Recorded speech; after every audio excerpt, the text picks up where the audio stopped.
Welcome to Bobby Owsinski's Inner Circle. I'm Bobby Owsinski, and this is a show all about music, music production, and the music business. My guest today is Jay Clark, and he's the founder of EarPeace Hearing Protectors. But first of all, let's talk about pirated goods.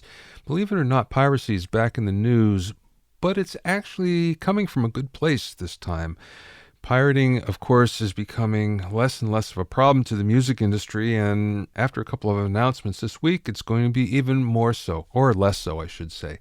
Big announcement coming out of Germany is that the German officials over there made a huge bust of 2 million pirated records, CDs, and DVDs. Now, it turns out that most of these were pressed in Poland, transported to Germany, and that's where they were distributed from.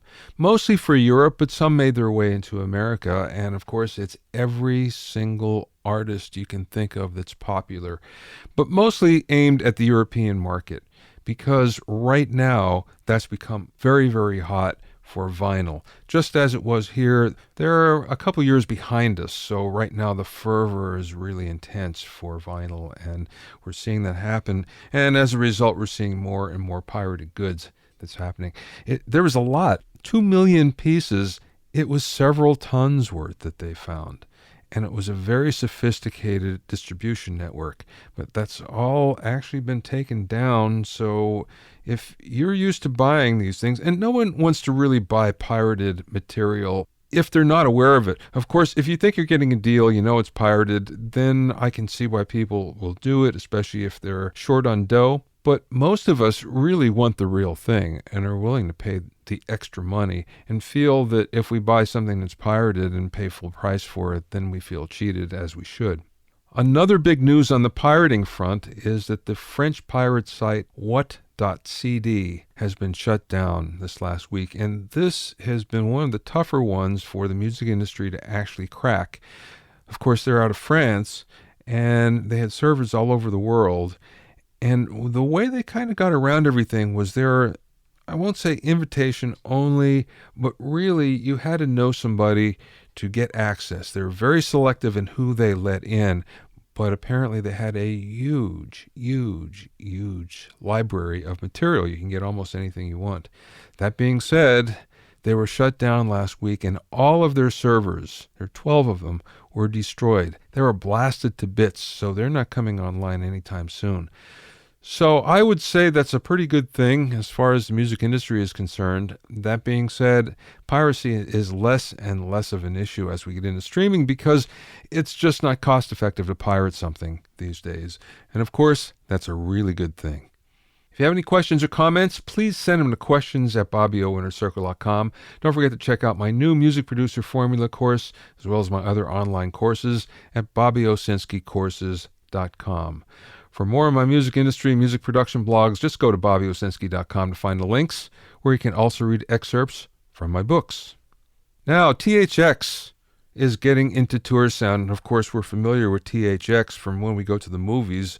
It's been around for, about 30 years now, maybe a little bit more.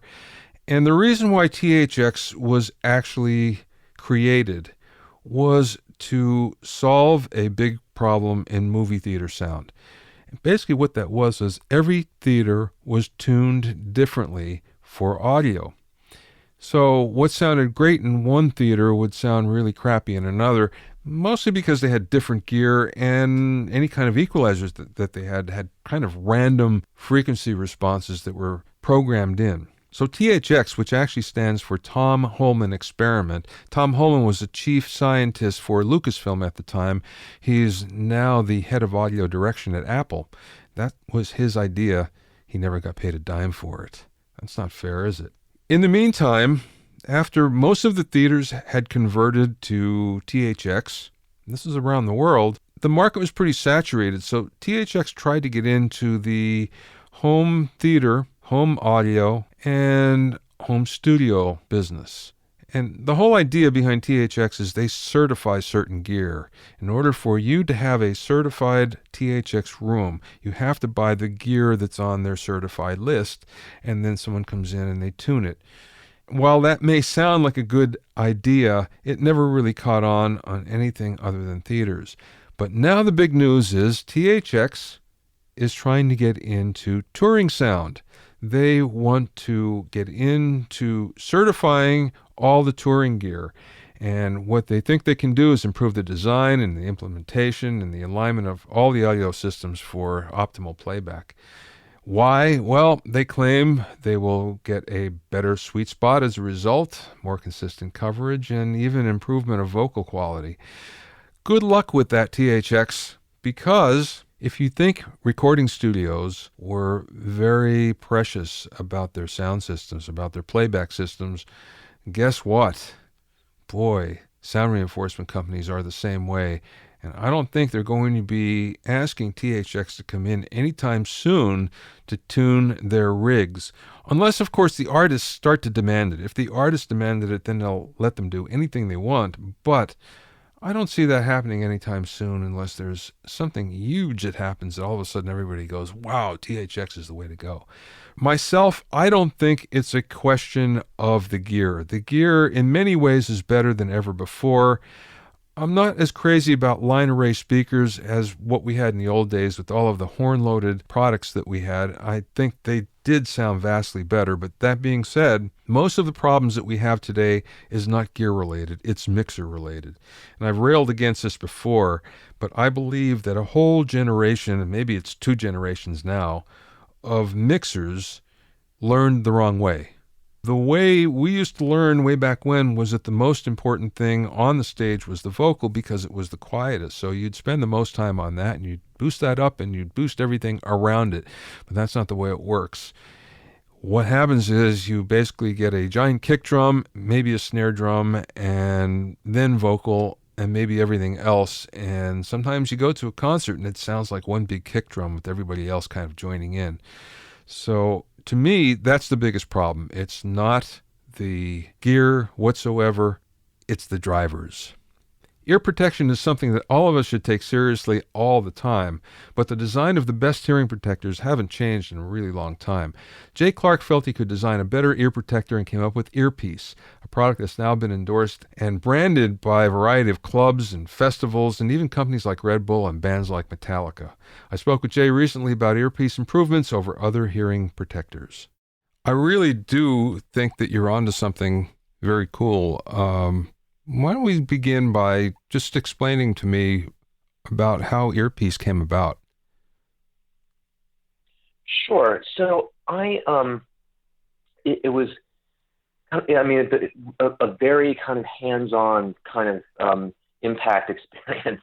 My girlfriend took me to Carnival in Trinidad, and we were, we played mass for a couple of days in costume, dancing all day long next to these rolling speaker stacks. They take 18-wheelers and convert them into rolling speaker stacks. And so they connect maybe 6 or 8 of those together via Wi-Fi, and you just got this, long train of people dancing. And, you do that for a couple of days, and the ringing in my ears was louder than the waves on the beach that we were sitting on. And I said to Nancy, I was like, I can't ever do that again without awesome hearing protection. And she kind of patted me on the arm, and she's like, okay, old man, we'll get you hearing protection when you get home. I said, no. I want awesome hearing protection. Like, I'm only going to wear awesome hearing protection. I don't want this crappy foam earplugs. And she's like, okay, we'll look for awesome hearing protection. And that's the light bulb went off. And I was like, have you ever actually seen awesome hearing protection? Because I like to go out and party a lot, and I've never seen anything but these crappy foam earplugs. And so I got home and kind of bought all of the existing sort of high fidelity hearing protection that was on the market sort of back in 2008 when I had the idea. And everything was terrible. I mean, some of the products were okay, but the way that the products were marketed was awful. And the messaging, the way that these companies were partnered with the music industry, et cetera, was just dying for some new life. And I started the company about 3 months later. And it was, a kind of a niche play, but I really felt like with the right product and the right sort of messaging and partnering inside of the music industry, that you could really make a difference. And it was also particularly meaningful to me because I come from a family of doctors, and I'm one of the few that is not a doctor of some kind. And but it's always been, it's always been a big part of kind of like my sort of socialization and sort of a commitment to being, outward looking to take care of the world in some way. And, I've been a yoga teacher. I've done other sort of very socially engaged kind of things, but this was a way for me also to really turn my profession into doing something helpful. So it has been particularly gratifying. Now, I'm a big fan of the Etymotic ER20s, and I've been using them for a long time before I found EarPeaces. And you're right about the marketing. The marketing was atrocious, but on the other hand, after meeting the people at a conference, I kind of understood why. They were older, first of all. They came out of the hearing aid industry, of which they were very big and very prominent. And this is sort of a sidelight. And for the most part, most other hearing protection companies were like that. So you're right on in that there was not another company that was kind of hip and new and was aiming at the right demographic. So very cool that you picked up on that. Thank you. I feel like we have, if you look at the companies that we compete with, you will see huge similarities with the way that they go to market and what we're doing. And it's been a lot of fun staying a couple steps ahead of these guys, but we really changed the industry. We really did make hearing protection cool, and we really changed the ballgame, which is awesome. We work with lots of artists, we work with DJs, we work with musicians. Like Metallica sells our product as their merchandise. We had, last year, we had Zildjian come to us at NAMM, and they talked to us for a while. They came back the following day, they talked to us again. They came back the following day, they talked to us again. And then they chose us as their hearing protection partner. And they co-brand with us. We don't OEM the product for them. They were just they liked our brand so much that they decided that it would be more profitable, ultimately, but have more of an impact if they co-branded with us rather than just OEM the product. And I know that Etymotic was gunning hard for them to resell the ER20s as their drummer earplug. I'm actually kind of surprised that they went that far, but EarPeace has so much more going on for it, just from the standpoint of you were able to change the amount of attenuation. You get an extra earpiece, and not only that, I think the carrying case is much hipper as well. Sure. We really wanted kids especially to really start thinking about hearing protection as just an accessory that you have with you all the time. Whether you're going to, a spin class, or you're going to the movies, or you're going to a show, or you're going to a nightclub or a bar, there's kind of always a good reason to have it with you.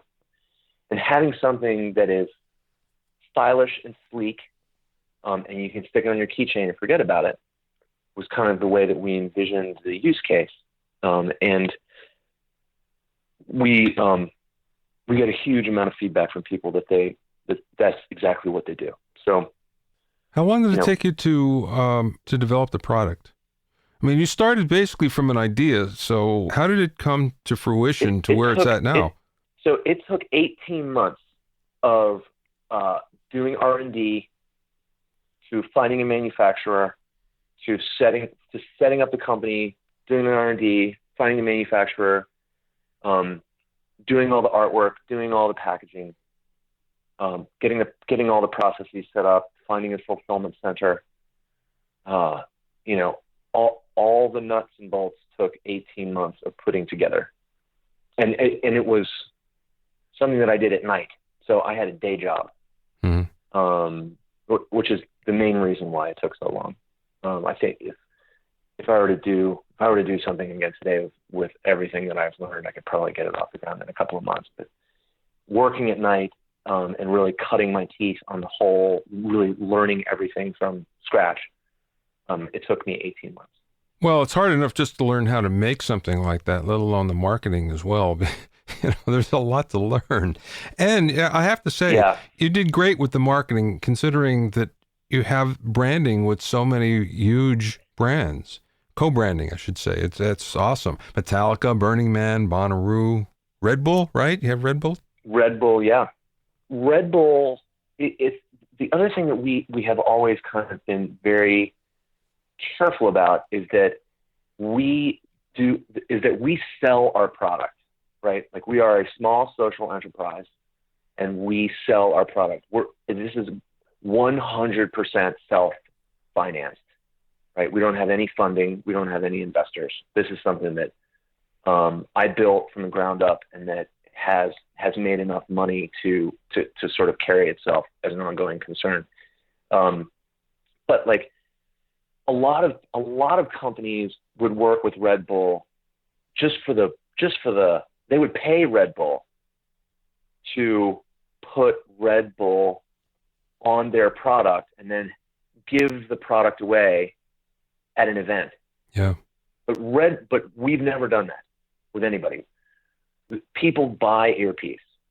They buy EarPeace because it really works. We did a ton of research on why people don't wear hearing protection and really looked to solve those problems. And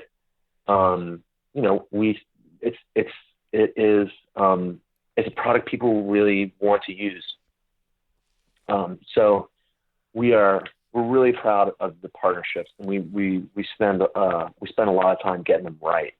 Well, let's go there for a second. You said you spent a lot of time doing research on why people don't wear hearing protection. What did you find out? Mm-hmm. So people don't wear hearing protection for three primary reasons. The first is that it destroys sound quality. That it's just, people do not like to have a muffled sound experience, and they're willing to forego hearing protection if it's going to really screw up what they're hearing.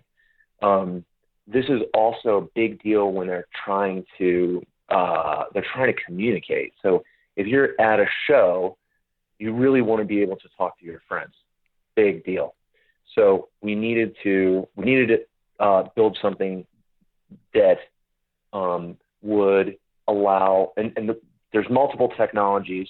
The technology that we chose is a attenuation filter that allows a precise amount of unobstructed sound to enter the ear in a specific way, and it delivers a great audio experience. So that's the first thing. The second thing is comfort. People are really, really sensitive about having things in their ear at all. Foam earplugs are generally, if you really don't know what you're doing, they're hard to put on. They're not particularly comfortable. They can get hot in your ear. And so it was extraordinarily important that we used really high-end materials, and that we got the example, like the thickness of the silicone for the flange to be the exact right weight. Third thing is style. People really don't want to be seen necessarily wearing hearing protection, and it's more of the, sort of like big orange foamies. Like, people just don't want to be in a nightclub wearing big orange foamies in their ear. Yeah, right.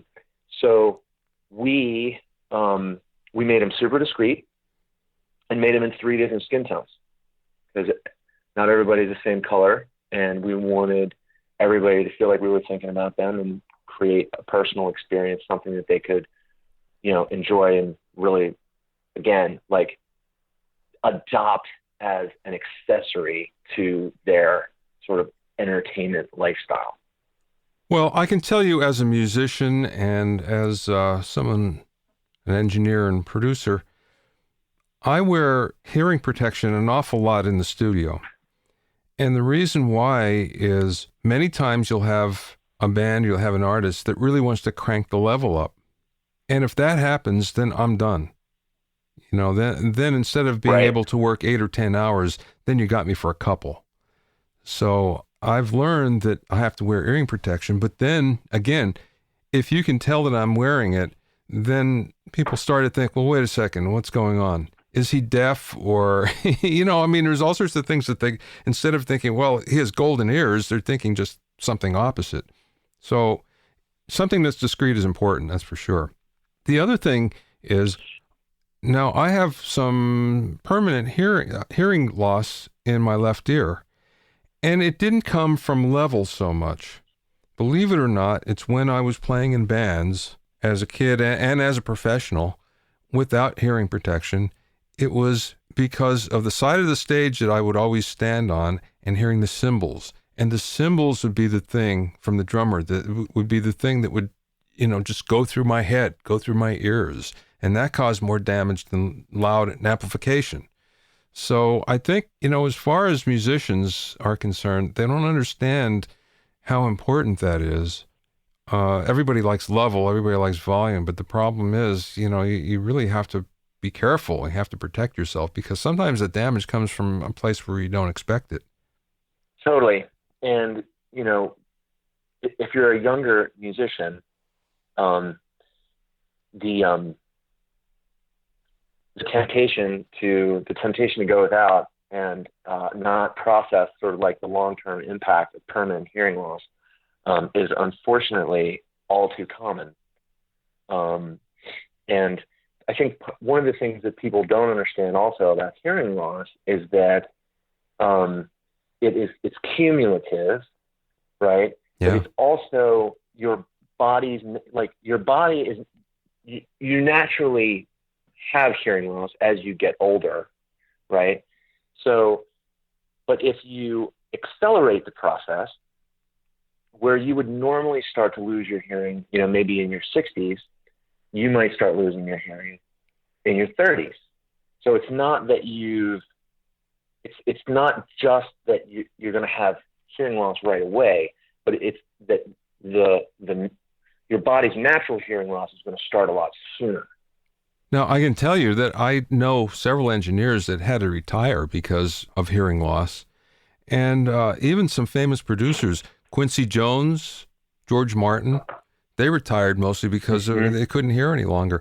I remember I did an interview with Quincy at his house, and lovely man.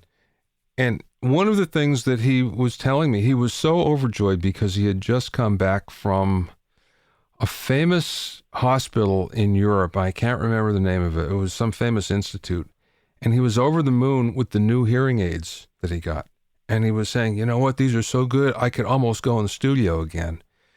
And part of me felt so happy for him, and the other part felt so sad. It was like, wow, good for you, but this is what happens, which is a drag. Yeah, indeed.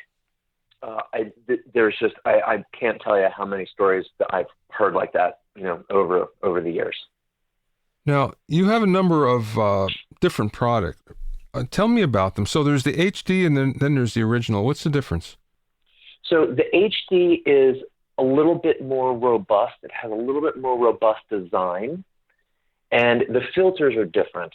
They attenuate more sound. They're a more sophisticated filter. The attenuation is flatter, and it was my second. It was it was round 2 of R&D for us, and when I developed the original EarPeace, even though Europe was a market, of course, that I was considering, I really only had my focus was on the U.S. and the development was on the U.S. And in the U.S., you tell the consumer what the product does, right? You had it tested at a lab, and then you get a noise reduction rating. And then that noise reduction rating, all you have to do is put it on the packaging and tell the customer what it is. You could have a noise reduction rating of 3 decibels, and that would be totally fine. And that would be a product that you could market, no problem. In Europe, there are minimum thresholds for each frequency level, and original EarPeace did not meet those specs. So, came to market in the U.S. And pretty much immediately went into another round of R&D to come up with a product that I could also market to Europeans, and wanted multiple filters to provide options, especially if you were going to market this as a higher end product with more uses, especially to musicians. So, you might be just playing a really, really loud gig and need, high protection filters, or you might be, doing an acoustic set and you just need something in the mid range. Yeah. So that's the main difference. And then we partnered with ACS Custom to be the manufacturer for our custom fit earplugs. And we chose them because they were small. They use great filters. They use the DEC filters, which are the main competitor to Etymotic. They're a bunch of really personal guys. They work in a lab up in New York City and Manhattan, which we really liked. And so that's the spectrum and the differences of what we sell. Okay, so the custom fit, though, you don't seem to emphasize as well. I guess they're a lot more expensive, too. Sure, and they're more expensive. And what we wanted to provide an option, especially for musicians, because if you are a musician, the fidelity of the sound is so important, and $185 investment in your lifelong hearing health as a musician is such a no-brainer. And because we work with a lot of musicians, we work with a lot of events, and we do a lot of co-branding, there's a lot of trust. There's a lot of trust in our brand. So if we could offer something, put our brand behind it, and encourage people to be that much more serious about their hearing health, we were excited to do that. How long do the original ones and the HDs, how long before they wear out? So that's a tough question. I literally have had people come to NAMM with the original case that because we used to sell a bigger case where all 3 plugs went inside, with the original case, with the original plugs, like 4 years before, or 5 years before, and they're like, I still have the same plugs and they still work great. Yeah, okay. It's like if you take care of them and you keep them clean, they kind of last for as long as you don't lose them. I always joke that you'll lose them before you wear them out. Yeah. That's especially true of the HDs. we always say, like, it's and a lot of it's just common sense. It's like, look, if there's a tear or if there's something else, Mm-hmm. write in and we'll send, we'll give you special access to our replacements page where you can buy just the earplugs.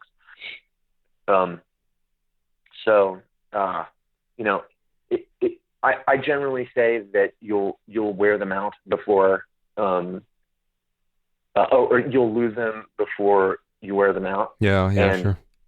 The other thing is they are 100% guaranteed. So within the first 3 months, if they do rip or they do tear for any reason, we'll give you new ones. Oh, very cool. Very cool. Are you working on any other products? We are doing R&D now on sort of our EarPeace 3.0, and hope to have that out before Christmas. So what's the difference? So the difference is it'll be an upgraded, updated design, and it will have flatter attenuation filters. Oh, I see. Okay. So the attenuation will be better. Well, speaking of which, our hearing isn't linear, so the filters, I assume, are not linear either, right? So the filters are all the filter performance is on the website. Because of the phenomenon of the way that sound works, you're always going to have more bass enter the ear than the treble. So there's more bass, or there's less bass attenuated than the higher frequencies. But you're really going to notice the fidelity, which is in the higher frequencies, as you know. So the attenuation is quite flat. Sort of in the 2,000, 1,000, 2,000 frequency levels and up. Got it. Okay, last question. This has been quite a journey for you, and basically you bootstrapped the whole thing. You did this by yourself. Very impressive. What advice did you get from somebody, or did you get any advice, business advice, that helped you along the way, or maybe you learned something? What was the most important thing? Oh, I think that the most important thing, I did bootstrap this, and that this has all been like, it was my money that got this going. But when EarPeace really took off is when I started working with one of my really good friends from business school, and he came on full time, and I gave him a chunk of the company, and we've been going at it ever since. And I think the number one thing that I learned is that you're just like 1 + 1 = 4, right? Get other people on board. Get other people on board. Get other ideas in the hopper. You can't do it all yourself. It's impossible to switch between, marketing, finance, sales, operations, all in one day, all the time, right? It's not efficient. And there's just always going to be things that you naturally don't do as well. So I've got my partner Ryan who knows you, from the metal group, has been absolutely instrumental in growing EarPeace and the success of where it is today. 1 + 1 = 4. Yeah, very cool. Yeah. To learn more about EarPeace, go to earpeace.com. That's EarPeace. EarPeace, all one word.com. Thanks for listening and being in my inner circle. Remember, if you have any questions or comments, you can send them to questions@BobbyOInnerCircle.com. To listen to other episodes of Bobby Owsinski's Inner Circle, go to bobbyowsinski.com and select the podcast tab, or go to bobbyowinnercircle.com, or find it on iTunes, Stitcher, Mixcloud, and Google Play. At bobbyowsinski.com and bobbyowinnercircle.com, you'll also find a sign-up form for my newsletter and for alerts for new podcasts. This is Bobby Owsinski. I will see you next time.